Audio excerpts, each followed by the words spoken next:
Welcome to the Stories Told podcast. This is episode 71, a gritty underdog story. This is the Stories Told podcast. Two authors talking about stories in movies, TV, and of course, books. I'm Michael Grayford. I write action-adventure stories in fantasy and sci-fi worlds, sometimes for younger readers and sometimes for adults. And I try to always inject at least a little bit of humor. And I am author E.W. Barnes, and I write action-adventure, time travel novels, and space opera science fiction. Thousands of years, thousands of worlds. But be forewarned, beyond here, there will be spoilers. Are you ready for the adventure?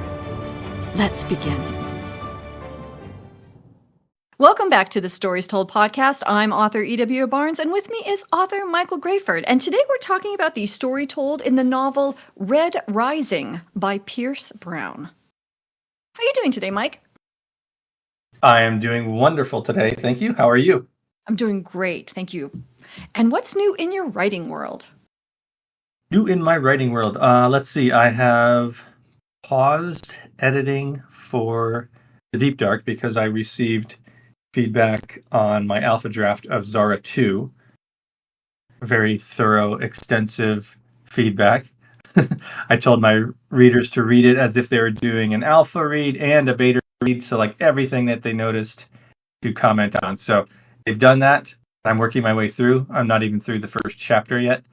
So I'll probably address like little specific things like line issues, wording, things like that as I go through, just get those out of the way, and then take notes on some of the larger issues, character issues, character relationships, things like that, to come up with a plan for how I want to address that throughout the book.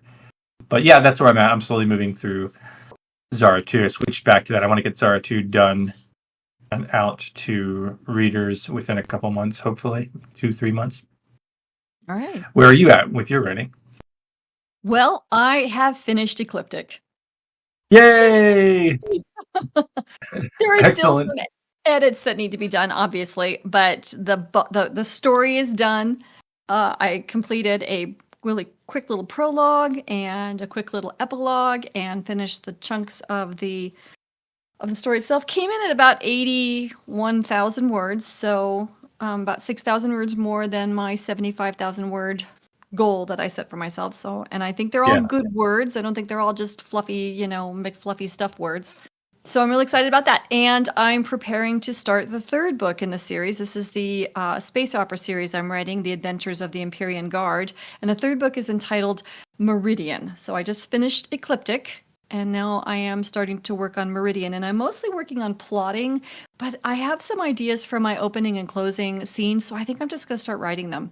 Because I have, like I said, we've talked about this before, I have a 30,000 foot level of where I want this story to go and what I want the characters to do, how I want their development to be. But now I'm going to drill down as to how that development is going to happen. And I usually do it in a way, it's actually something that I derived from some Brandon Sanderson lectures that are free on YouTube. And some ideas about how he plots some things. And I sort of took some of the ideas that he talked about and ran with it to sort of develop plot structures for myself for each of the sort of important plot points of my story. So that I'm working on that right now. I've got 4 major plot points of the story. One of them is character-based, and the other 3 are more, action-based plot points. So anyway, that's what's going on there. Yeah. That's great. Thank you. So as a reminder to our listeners, you can read The Adventures of the Empyrean Guard, which is my space opera science fiction story. And that's available as it's being written on Patreon at the Galactic Hero patron tier level. And then you can also read the first book of the Tales of Zara on Amazon, as well as in episodic format on Kindle Vella. And all the links for that are in the show notes. So what interesting stories have you come across lately in books, movies, or television? I was watching the 3rd season of Upload, which is an Amazon TV show. It's about a guy who gets into a car accident and his consciousness gets uploaded into a virtual environment just before he dies. He gets to live like We Are Legion, We Are Bob. It's the setup is similar. I think he dies in a car accident, or maybe I'm getting it confused with We Are Bob. But he gets into a situation where he's about to die, and they upload his consciousness into a virtual environment. His girlfriend is basically this daughter of this wealthy guy, and she uses her money and influence to get him uploaded. And so he lives in sort of this virtual resort, and there's other people there who've also been uploaded. So it's like he's living there, and they can still communicate with the real world. There's like this voice chat and video chat, basically. So yeah, it's interesting. It's kind of a fun comedy, I guess. Probably more comedy than drama, at least in the first season or two. And so I thought it was the last season, this third season, but then it ended, and it's like, nope, it's not the end. There's more. So I don't know if they picked it up for a fourth season, but anyway, it's a cool show to check out. I think that's about it, other than reading the book that we're going to talk about today. What stories have you latched onto in the last week or so? That's about it for me too. Have not really done much story watching except for the book that we're talking about today, Red Rising. We did start watching Rogue One because we were inspired to do that after our Andor review, which is the podcast that will come out just before this one. So it's not out yet. It should come out in a couple of days. And then this one comes immediately following Andor. So we started watching Rogue One, and we sort of split it up into two parts because we didn't want to spend 2 hours in front of the television. So that's pretty much it, though. This book and Rogue One, which I enjoy Rogue One, but it's funny now that I'm kind of watching it with the lens, the way we talk about stuff. I'm like saying, well, what about that? And what about that? And what about that? And finding little continuity problems. They're not bad. The story is still good.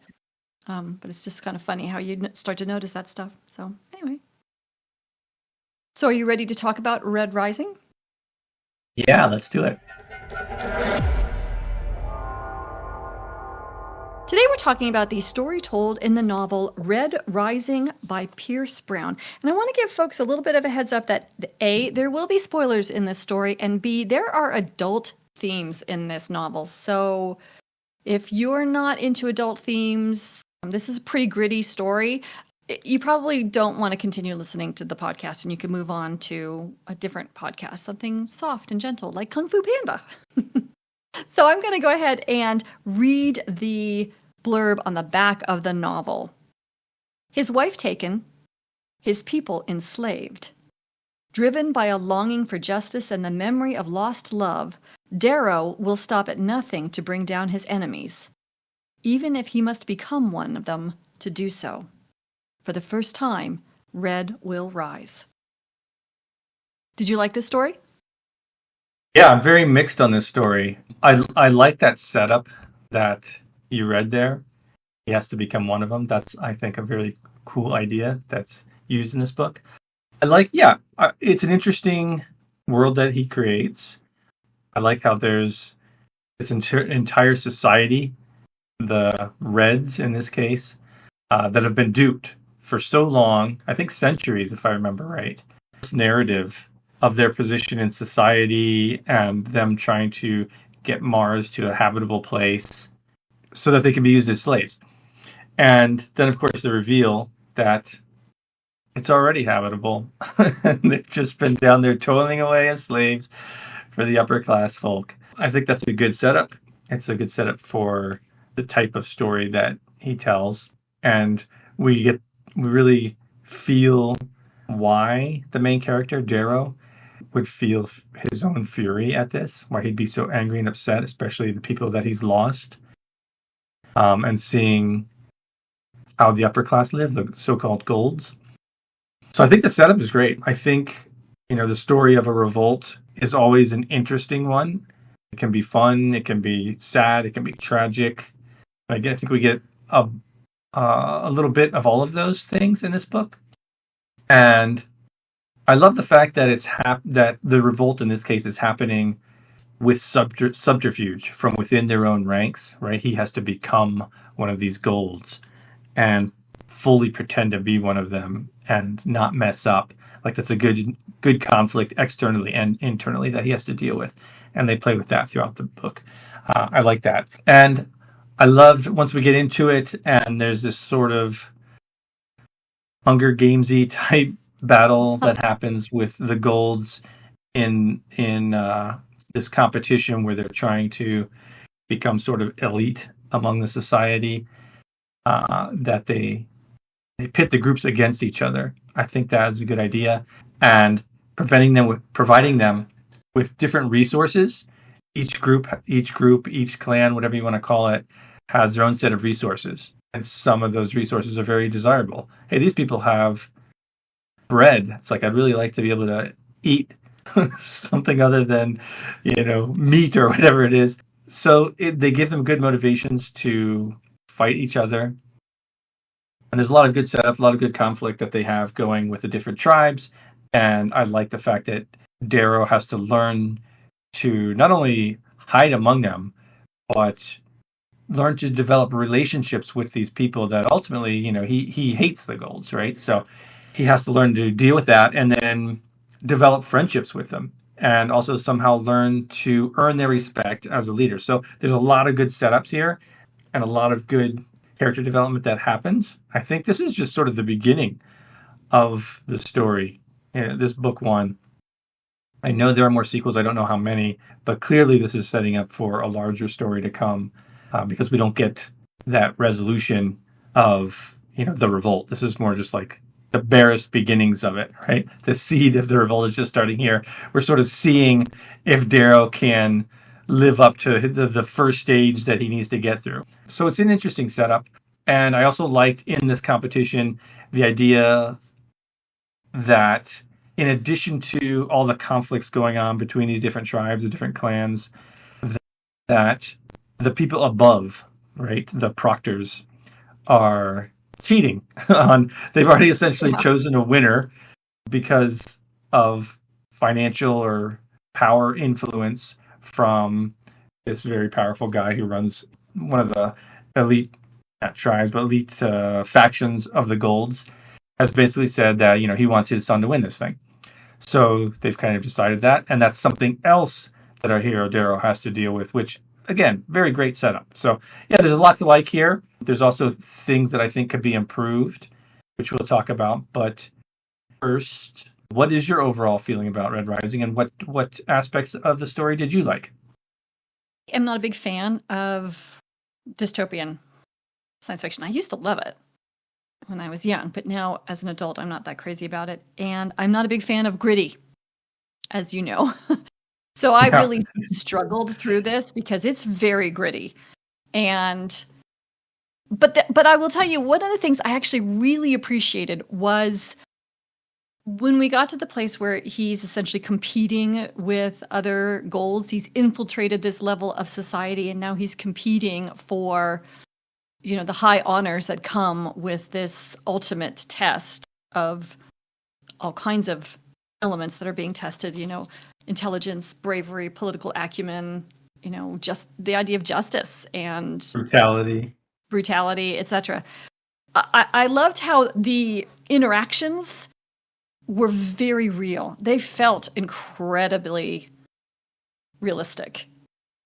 The way the different people were coming at how to win the game. And I really enjoyed that, the different twists and turns of personality and of strategy was, I think, really fascinating. And I really enjoyed that a lot. And that was pretty much it. Taking aside my dislike of dystopian science fiction, had this not been dystopian, had this been some other framework, I think, I might have enjoyed it a little better, maybe. Who doesn't like a good underdog story, right? I mean, yeah. So there's definitely that, and it is definitely an underdog story. And so there's that is really appealing. And I did find myself rooting for him, sort of, because then there were things that he did that were I didn't like, right? So he was not a character that I could really embrace and stand behind 100% and really, urge him on as the story is told. And I think the other piece of it is that it seems as if he is one of your, I forget what you call them, static characters that changes everyone around him. Yeah. Would you say that? Steadfast hero. Yeah. Would you say that? Or is Yeah, I think it's a bit. I think it's a bit of both. Probably, I think you're right in that the world changes, but I think he's slowly learning. Right, sort of, he's getting bashed over the head, as often happens with the hero of a story. But I think he was influenced by some of the people around him, in particular Mustang, towards the latter half of the story. right? If nothing else, and nothing else in terms of like strategy and how he should approach it. I think it's pushing him back towards what EO wanted of him, right? I think he's still struggling with that, but I think we'll get more character development like that to come. But yeah, he definitely is one of these characters who is intent on bending the world around him to his will, and I think he mostly does that here. Agreed. I think so too. And I think that could be very interesting if I were inclined to continue to read the series. And so I'm assuming then that his sort of hero's journey takes place in the following books. So this is essentially one very long hero's journey across the 3 books, I'm guessing. So, but yeah, I did find myself rooting for him to some degree, but there were still parts that, because he felt like a steadfast hero for so much of the story, and as a steadfast hero, I wasn't that crazy about him. It was kind of hard to be supportive. So I would say my favorite part of this story was, and the writing is really good. This author is a good writer. And so the writing was well done and easy to follow. So I would definitely say that's good writing. And I thought that the portrayal of the politics and strategies and Machiavellian maneuvers of the characters during the Hunger Games section was really well done. Yeah, very Machiavellian. That's a good way to say it. Yeah. And that's clearly what they intended for these games, right? Absolutely. The Golds wanted that. And it kind of makes sense for the structure of the culture that's described in the story. That made all the sense in the world to me. These Machiavellian games where, the most gifted rise to the top. That made all the sense in the world to me. So that was definitely the realism of that was enjoyable. As a writer, was there anything that you would have changed in Red Rising? Yeah, boy, I cannot wait to hear your thoughts on this topic. So I'll just give a few things that stood out for me. One of the things that I noticed is something I struggled with early on. I would have sped up the early part of the story. I think it kind of languished a little too long in the setup section. And then even when he's being converted into a gold, the book just spent enough time on that section that I thought it would play a significant role later, which it really didn't. And I'll touch on that with another of my thoughts. So I would have trimmed the early part of this section, got us into it a little more quickly. Part of that might be because I listened to it as an audiobook and I wasn't too thrilled with the narration. If I had read it, maybe I would have felt differently, but I suspect no. And I think Darrow as a character felt a bit inconsistent at times. Not in a way where you would expect, right? From when you have a deeper character and you're exploring that depth, that character will behave differently in one group versus another group, in one situation versus another situation. That's not necessarily inconsistent because we all have, different personas that we wear in different situations. That I would expect. But here it's like even in the same type of situation, even the way that the character is set up, he didn't always act that same way later. For example, when he was stabbed by Cassius, I felt that his reaction was so contrary to this entire character they'd set up in the book all the way up to this point. He basically just fell to the ground, sniveling and whining at how much pain he was in. Oh, I've been stabbed. Woe is me. And it's like, dude, you just went through having your body reconstructed, torture for days and days, weeks, months. And like that's what I was saying. I thought that setup of him going through all that pain was going to pay off later, where something like this happens and he gets stabbed and he brushes it off because he's so used to the pain it doesn't matter. And I felt like that was such a wasted opportunity. So at the very least, I would have had him not be so whining when he got stabbed here and have him continue to fight. Maybe, I mean, he could still lose, but he should have taken it and just fought through it until he lost so much blood he passed out. That would have been consistent with his character, and it would have given some meaning to all the time they spent early on with him having to suffer through that pain. So that's one thing I would have changed. That's a good point. That's one specific thing. But there's a couple other things like that too. And then I also don't buy the thing with the swear words.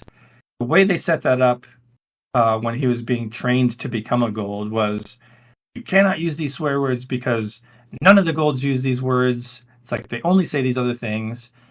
And then when he gets out among them, it wasn't so much that they didn't say those words, although they didn't. It was, they made it seem like those words were verboten, right? Like it was some kind of sin to speak the language of the underlings or something like that. But it wasn't. It was like they just didn't know those words. Like no one even, it was like, okay, what does that mean, right? They didn't have familiarity with it, so it seemed kind of inconsistent. And I don't know. I would have made it more clear, more like they initially set it up. Like they know those words, but they don't say them because those are for the lower classes, right? And it's like you would stain yourself or something like that, or you would reveal yourself. It just didn't pay off that way. It was just they just didn't know about it. So that all seemed kind of weird to me. I would have just made that pay off a little bit better. Yeah, I had the same thought about that because I thought these people would not have cared if they sounded like the lower classes. They were the rulers. They could sound any way they wanted to. So that was another thing. Didn't make sense to me either. Yeah, that and like the way he played it off later was like they didn't really know these words, right? So saying them wouldn't reveal you as anything. For all they know, you just made that word up. Like people make up words, especially swear words, all the time. So I don't know. That was the part of the story that I didn't really buy, and I think could be easily fixed by making it either very clear or just not making that big of a deal. And then there's one other thing that I'll mention when we talk about what the story was about from a thematic perspective. I want to get your thoughts on. But those were a few things just that kind of really poked out at me. There's a number of other things, but I want to hear what you say because I suspect there's probably overlapping thoughts on this. So I think I kind of agree with you about the length of the beginning, but I would have done something a little bit different because I think all that information was actually really valuable as far as character development information. I think I would have structured the story slightly differently because one of the things that I like to see in a series, or at least that I like to do in a series, and this is personal to me. So, every author does their own thing, and that's fantastic. And this is a New York Times bestselling author, so he clearly has a structure here that works. So I'm not, saying, oh, this is terrible. That's not it at all.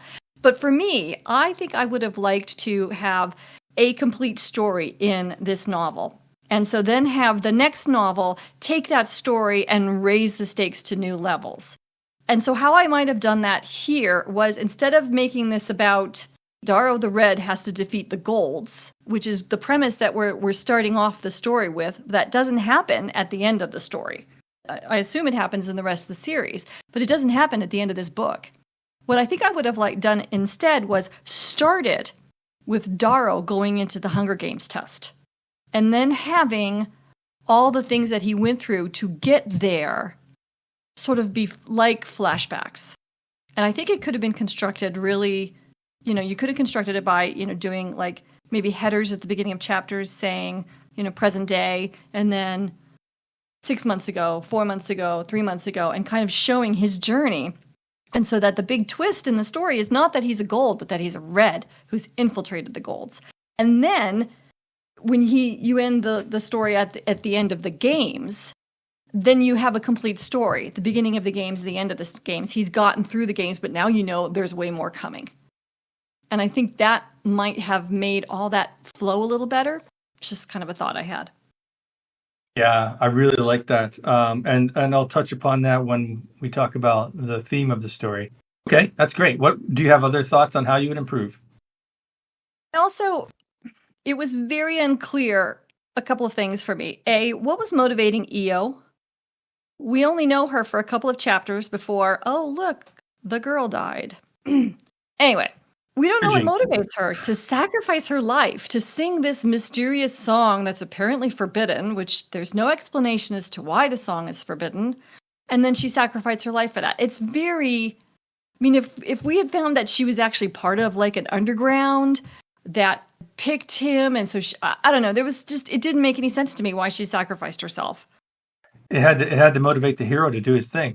Right. That's exactly. And so it was more of a writer's thing than a true flow of the story thing.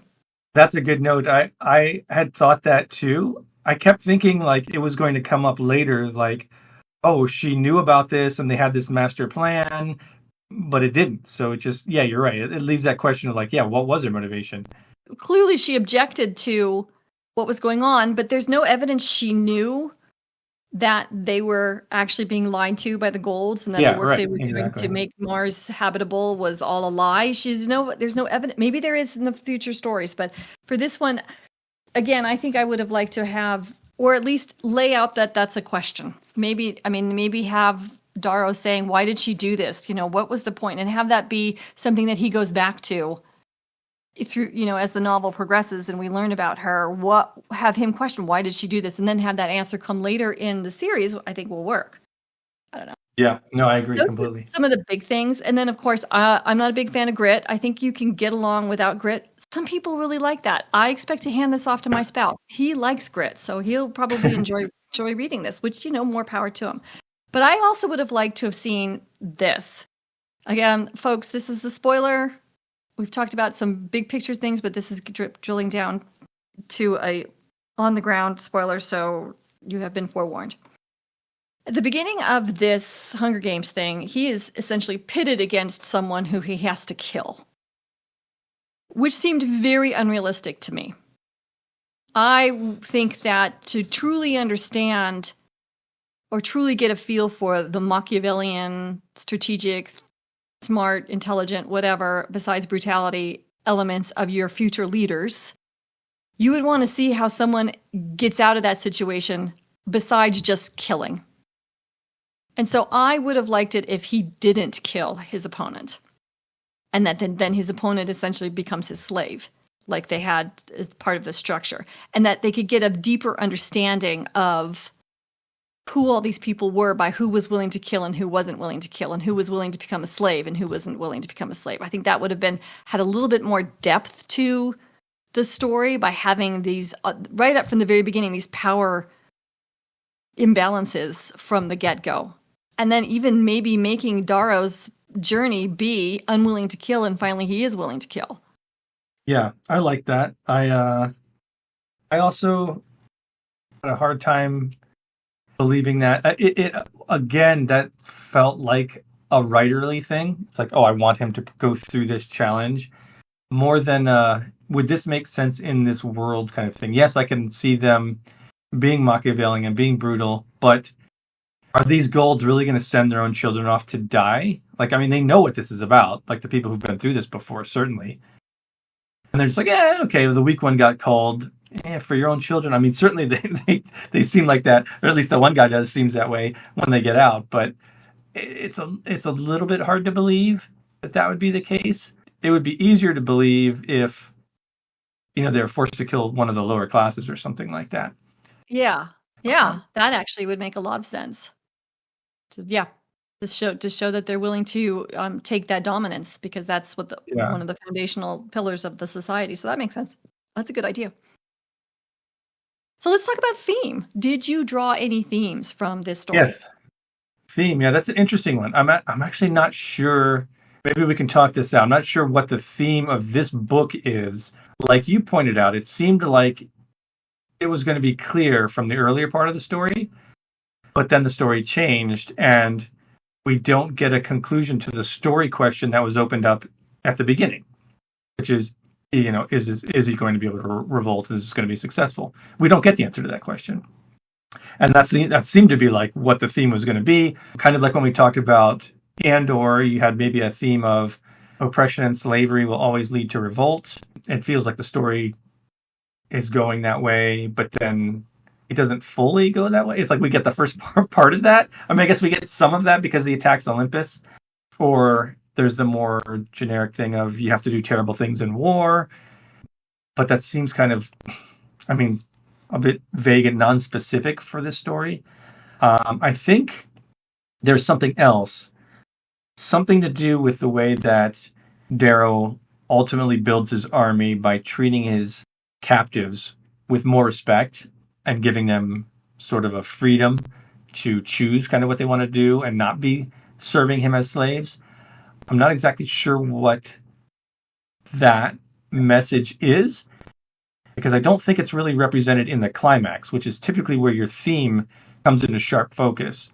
So if that's what the message was, I think if it was about